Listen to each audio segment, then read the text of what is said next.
Olá, muito boa tarde. Veja os destaques de hoje do Assembleia em Foco, primeira edição. Os assuntos debatidos na sessão plenária desta quinta-feira. Parlamentares analisam a atual situação do Índice de Desenvolvimento Humano do Maranhão em reunião da Frente Parlamentar de Combate à Pobreza. Após 7 meses de portas fechadas, o Museu de Arte Sacra reabre para visitação. E os preparativos para mais uma edição do Círio de Nazaré, Patrimônio Cultural e Imaterial do Estado. O Assembleia em Foco, primeira edição, está começando.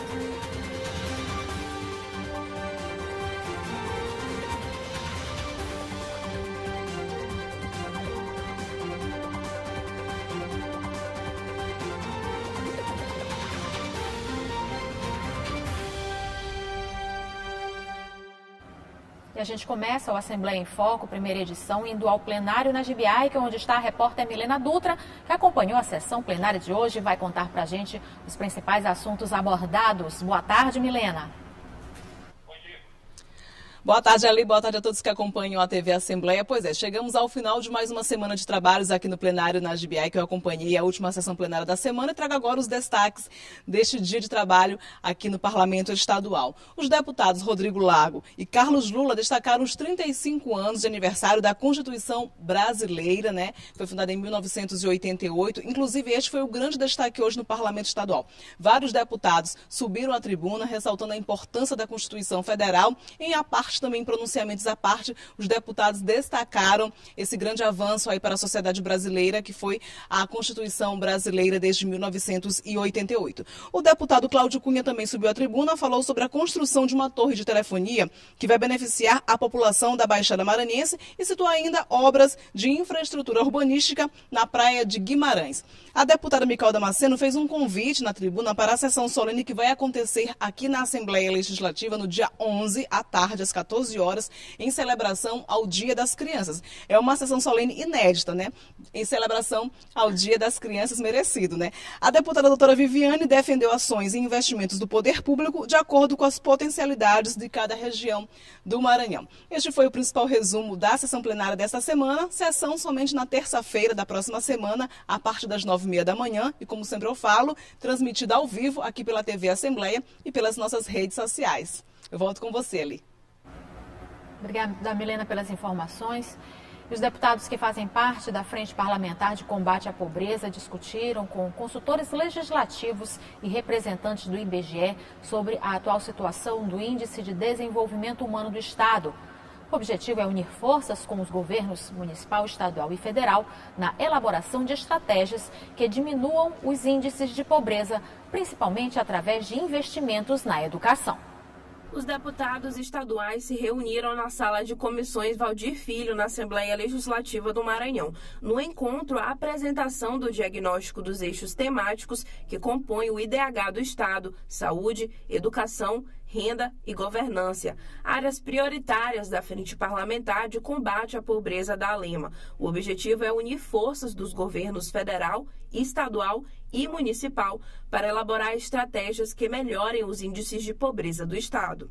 E eu tenho certeza que na próxima etapa, que será a etapa de fechamento do diagnóstico das causas maiores da pobreza do Maranhão, os índices da saúde, os índices da educação, os índices de renda, os índices de longevidade, a condição de vida das pessoas, com certeza haverá de conformar melhor o nosso diagnóstico, que diz quais são as causas essenciais do índice de pobreza do Maranhão, e isso poderá nos dar a luz necessária para que nós possamos propor aos governos municipais, ao governo do Estado e ao governo federal, através dos nossos deputados e senadores, as políticas que nós deveremos introduzir no Maranhão em anos futuros para amenizar esse quadro. Também participaram da reunião os deputados Ricardo Arruda, Fernando Braide, Eric Costa e Florencio Neto, consultores legislativos da ALEMA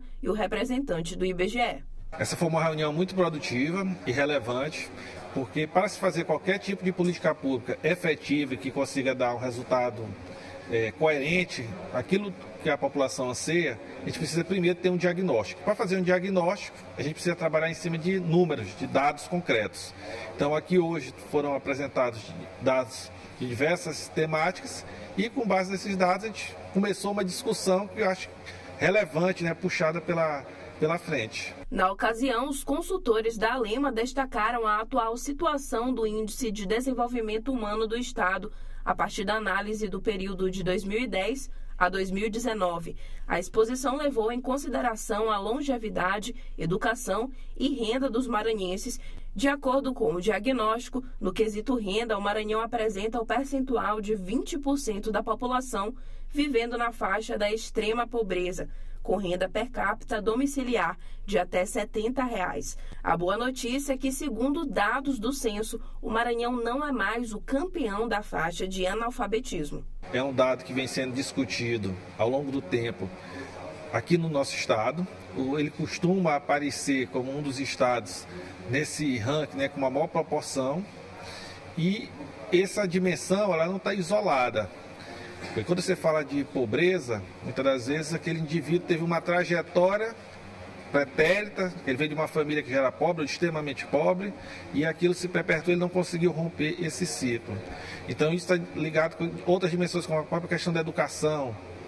Então são elementos que precisam estar sendo debatidos para que consigam ser observadas soluções para que a gente melhore esses dados. Os parlamentares também destacaram a importância dos investimentos na primeira infância. Sem educação, nós não conseguiremos evoluir, não vamos conseguir formar homens e mulheres preparados, capazes de disputar o mercado de trabalho. E a educação começa realmente na fase mais tenra da vida, entre o primeiro e o sexto ano de idade, quando há o amadurecimento da massa cerebral, das células nervosas, dos neurônios, nesse período em que a parte cognitiva da criança vai se formatando e ela vai formando a própria personalidade a partir desses 5 ou 6 primeiros anos de idade.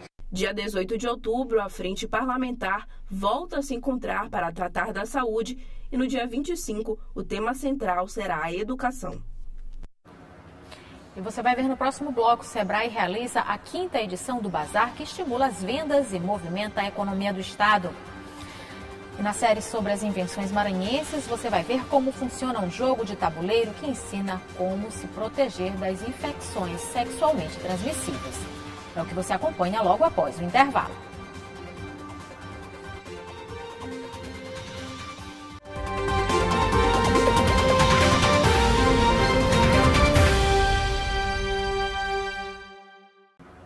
Começou a 5ª edição do Liquida Bazar, realizado pelo Sebrae Maranhão.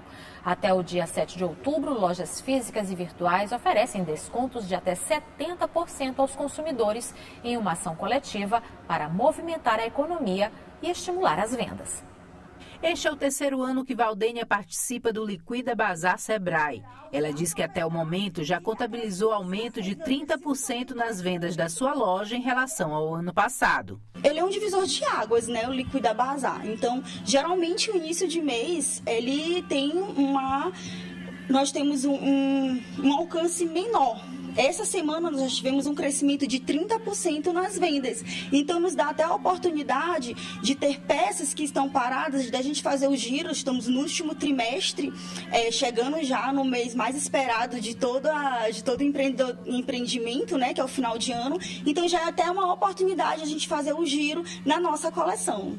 Até o dia 7 de outubro, lojas físicas e virtuais oferecem descontos de até 70% aos consumidores em uma ação coletiva para movimentar a economia e estimular as vendas. Esta é a 5ª edição do Liquida Bazar realizado pelo Sebrae Maranhão. A ação de mercado visa estimular a venda de produtos e serviços em 40 municípios maranhenses. A expectativa é superar os 27 milhões de reais de receitas geradas na ação do ano passado. A importância dessa ação promocional é fazer com que o pequeno comércio varejista elimine seu estoque parado e possa se capitalizar monetariamente se preparando, né, para um momento muito aquecido historicamente, que são as festas do final do ano. E é uma ação promocional que a cada ano, é uma solução que a cada ano ela cresce, né, exponencialmente. A comparar com 2022, foram 35 municípios, esse ano 40 municípios aderiram a essa ação promocional, e número de empresas, no ano passado foram 2.500 empresas, esse ano a gente chegou ao número de 3.200. Então, assim, cresce ano após ano, a gente está na 5ª edição e, por conta disso, a gente acredita que é um sucesso essa campanha promocional. Para esta empresária, os clientes merecem todas as vantagens oferecidas durante a ação promocional, uma oportunidade de preços mais atrativos para zerar o estoque. As promoções aqui na loja tem produtos de até 70%, né? São peças aqui que a gente trabalha de R$ 199,90, que elas estão por R$ 69,90, temos peças de R$ 59,90 e peças inclusive de R$ 19,90. Em mais um episódio da série que mostra as invenções criadas por jovens maranhenses, você vai ver como um grupo de estudantes usou um jogo de tabuleiro como meio de informação sobre infecções sexualmente transmissíveis. Os projetos desenvolvidos pelos alunos devem ser apresentados em outras escolas públicas para levar informações e conhecimentos a outros jovens.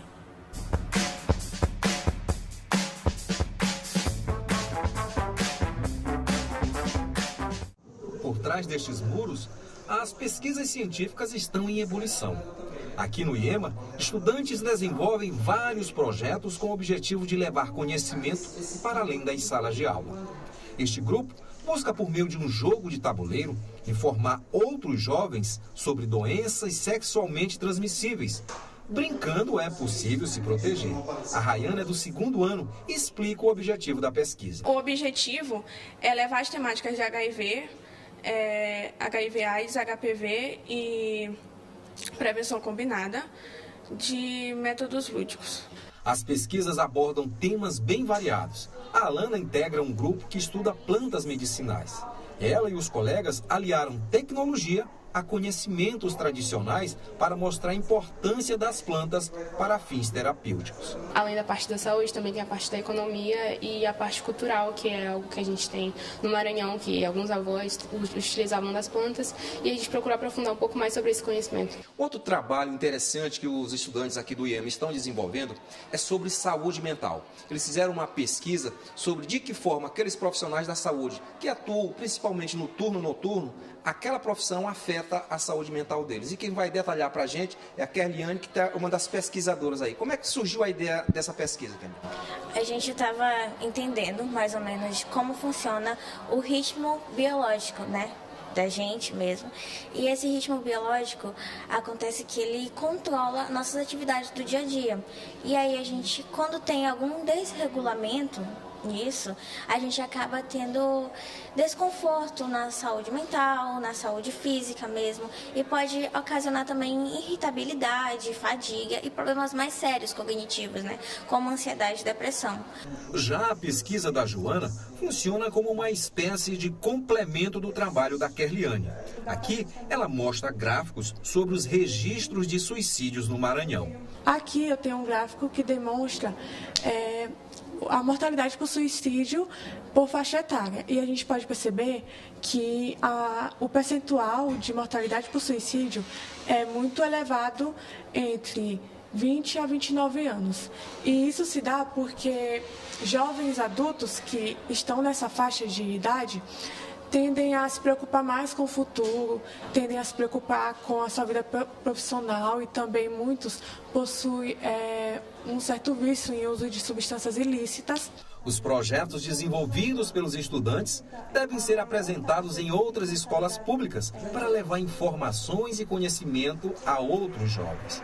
O coordenador do Núcleo de Pesquisa e Olimpíadas do Conhecimento do IEMA observa que há um grande engajamento dos alunos e que a produção científica deles deverá sair dos muros da escola e alcançar a comunidade. Primeiro que a gente está trabalhando com as ideias de jogos, plantas medicinais, saúde mental, para levar para a nossa comunidade dentro da escola. Depois a gente vai ampliar e levar para outros, para os nossos bairros próximos, aqui no bairro de Fátima. E também a gente pretende produzir artigos científicos, livros, cartilhas, justamente para que outras pessoas possam ter acesso. Os estudantes estão construindo conhecimentos e facilitando o aprendizado de outras pessoas. E assim, aumentam a conscientização pública sobre suas áreas de estudo. E em tempos de negacionismo, por meio do conhecimento, eles vão refutando mentiras e apoiando as verdades científicas.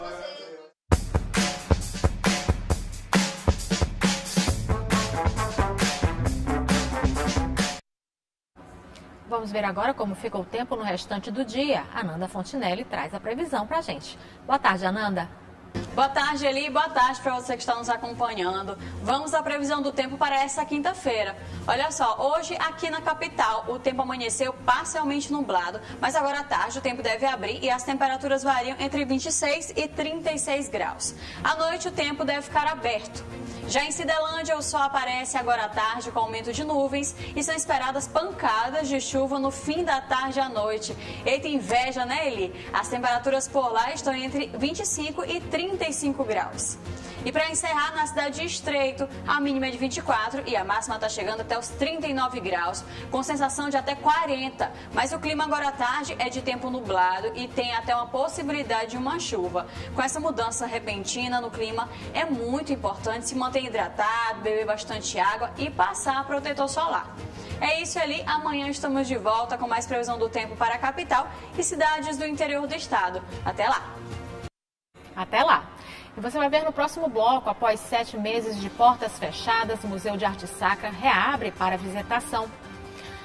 E os preparativos para mais uma edição do Círio de Nazaré, patrimônio cultural e imaterial do Maranhão. É o que você acompanha logo após o intervalo.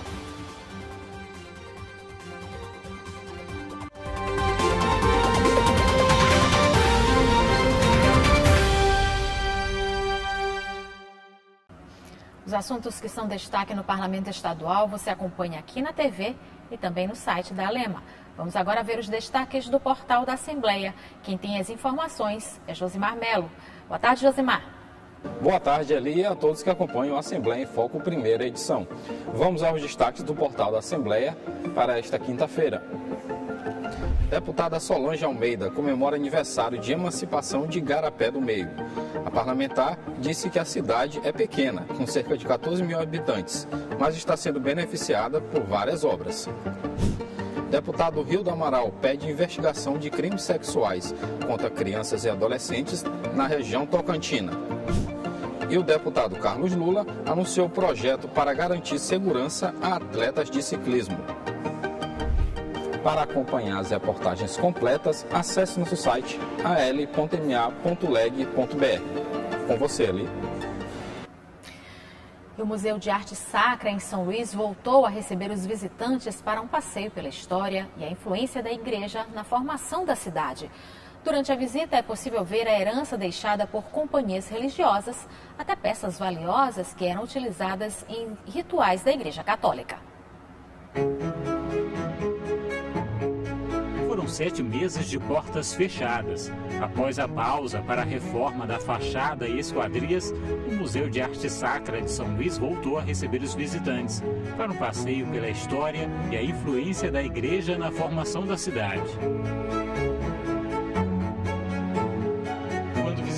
Chega aqui no museu, é convidado a fazer um percurso. São 2 etapas guiadas por mediadores como o Lucas, que começam explicando um pouquinho da história aqui do prédio, não é isso, Lucas? Isso. A gente primeiro contextualiza o visitante sobre o prédio em que ele está, né? Que foi construído primeiro no século XVII para funcionar como um colégio jesuíta, depois se tornou a residência dos bispos e hoje é o Museu de Arte Sacra também. E dá para conhecer um pouquinho da história aqui do Maranhão e depois tem a parte religiosa, é isso? Isso, a gente começa primeiro em toda essa contextualização mais histórica, né, da nossa cidade, do nosso estado, e depois a gente vai para essa parte religiosa, que tem muita relação, né, com a nossa história de colonização. Início, a forte influência da igreja desde a fundação. A primeira missa realizada com a chegada dos franceses. O rei que virou santo e deu nome à cidade. A Batalha de Guaxinduba e o milagre atribuído a Nossa Senhora da Vitória, dando a conquista aos colonizadores portugueses e se tornando padroeira da capital maranhense. Aqui no museu a gente tem abriga cerca 400 peças, né? Tem uma coleção de imaginárias, tem uma oriversaria, paramentos religiosos, tudo do século 17, 18, 19. Apresenta salas no estilo neoclássico, maneirista, rococó, tem imagens de roca. Então a gente tem um acervo riquíssimo, né, que o público pode vir conhecer, quem ainda não conhece. A gente está funcionando de terça a sábado, né, de 9 até às 17h30, segunda a sexta, e de 9 até às 17 aos sábados. Então, assim, o espaço museológico ele é muito importante para a interação, né, para a visitação. Passeio que continua com peças raras, como a estátua de São Bonifácio, que mantém um fragmento de osso do santo até hoje. Segue com a herança deixada por companhias religiosas, até peças valiosas em prata do século XIX e que eram utilizadas em rituais da Igreja Católica. Ao todo, são mais de 400 itens. Tem esculturas, né, e tem metais que eram utilizados nas igrejas, né. Tem os bustos, uma sala que fala somente dessa parte de oriversaria, que já fica no final do circuito. Essa primeira parte do museu, ela funciona contando um pouco da história de São Luís, e essa segunda parte fala da parte religiosa daqui do Maranhão. O museu, que recebe cerca de 3.000 visitantes por mês, funciona de terça a sábado. Um incentivo para quem quer conhecer um pouco mais a cidade e que atrai gente de várias partes do mundo. George veio do Rio de Janeiro, aproveitou cada informação repassada. São Luís, como bem mais do que simplesmente uma cidade. Então, uma cidade única no Brasil, que criada por franceses, foi invadida pelos holandeses e colonizada pelos portugueses. Só aqui mesmo.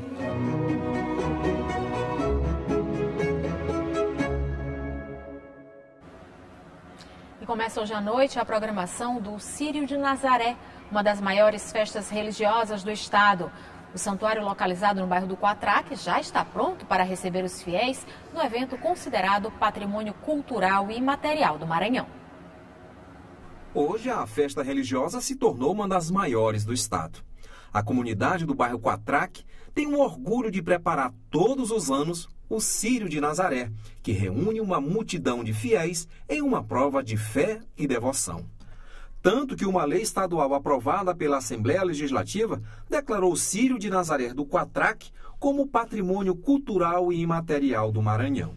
Em janeiro de 2020, já com a festa consolidada, a paróquia Nossa Senhora de Nazaré foi elevada à categoria de santuário.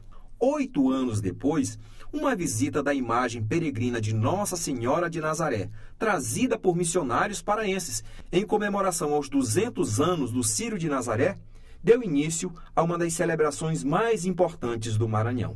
O vice-reitor do santuário fala da escolha do tema para a celebração de 2023. Crescer em sabedoria vai além do crescimento da sabedoria da faculdade, da escola, é o crescimento da sabedoria de Deus. E esse é o contexto que nós celebramos daquilo que foi Jesus, o que é Jesus na nossa vida, porque nós estamos refletindo um tema que diz respeito à infância dele, né? A infância de Jesus. Jesus crescia em estatura, sabedoria e graça. Então, nós trazemos para a nossa comunidade como uma proposta também de crescimento, de envolvimento, de evolução, para que a gente possa realmente progredir na fé, progredir no compromisso com Deus e com os irmãos. Esta é a 31ª edição do Círio de Nazaré. E o tema da celebração em 2023 retrata também o crescimento da festa, que deixou de ser só uma celebração do bairro do Quatraque. Agora, ela é de todo o estado do Maranhão. E organizar uma festa deste tamanho não é tarefa fácil. São 15 equipes de voluntários que são responsáveis pelo evento. Uma das equipes é coordenada pela Rosenir, moradora do bairro há mais de 40 anos. Há 25, ela está na coordenação do Círio. A festa cresceu bastante, e com isso avolumou a quantidade de recursos de orçamento suficiente para atendê-la. Então, o nosso grande entrave ultimamente está sendo financeiro, mas a gente começa a trabalhar desde cedo, a gente faz vários eventos, não só para custear a reforma, mas também para a questão do Círio. Só esse ano nós já fizemos várias rifas, já vendemos café da manhã, já vendemos churrasquinho, a gente faz vários eventos para ajudar. Pela programação, o Círio inicia nesta quinta-feira, 5 de outubro, às 19 horas, com uma missa. Do dia 6 ao dia 15, haverá novenário, terço da alvorada e missas. No dia 7, a romaria, que sai às 23 horas da Igreja do Carmo, com destino ao Quatraque. No dia 12, tem a corrida rústica, a largada é às 6h30 da manhã, na Praça Nossa Senhora de Nazaré. No dia 14, tem a procissão da Luz e Traslado, saída às 18 horas do Santuário de Nazaré para a paróquia Nossa Senhora do Perpétuo Socorro, na Coab. No dia 15 é o encerramento. Haverá uma grande procissão do Círio, da Coab para o Quatraque, e a saída é prevista para as 17 horas. O padre falou como foi a mobilização dos fiéis para mais uma edição do Círio. São várias faces que o Círio nos traz, a festa traz para nós. Então a gente participa, já fez algumas e outras ainda estão para acontecer, né? Então que a gente possa celebrar com muita alegria, com muito fervor este momento, que é o momento de toda a nossa igreja, toda a nossa comunidade. A Constituição brasileira completa hoje 35 anos de história. A Carta Magna marca a retomada da democracia no país.